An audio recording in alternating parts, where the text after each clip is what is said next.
మాటిమాటికి వినటం వల్ల చూడటం వల్ల ఏమవుతుంది, మనస్సులో అదే ముద్ర పడిపోతుంది. అందుకనే మనం చూసేవి వినేవి కూడా ఎలా ఉండాలి, చాలా క్రమబద్ధంగా ఉండాలి. అందుకనే కొంతమంది వార్తా పత్రికలు కానీ వార్తా ఛానళ్ళు కానీ చూడటం మానేసిన వాళ్ళు ఉన్నారు. మానేస్తే వాళ్ళ స్నేహితులు అడిగారు, అరే మరి వార్తలు చూడకపోతే ఎలా? ఏముంది, నేను మానేసి 15 ఏళ్ళు 20 ఏళ్ళు అవుతుంది, ఏం నష్టం లేదు. ఏదో రోజు మొత్తంలో ఒక్కసారి వార్తలు చూస్తే చాలా, ఆ రోజుకి వార్త ఆ కడుపు నిండిపోతుంది, 24 గంటలు చూడవలసిన అవసరం లేదు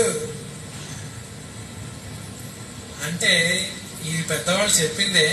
దాన్ని ఈ రోజున కొత్త పేరుతో ఏమని చెప్తున్నారంటే న్యూరో లింగ్విస్టిక్ ప్రోగ్రామింగ్ అని చెప్తున్నారు.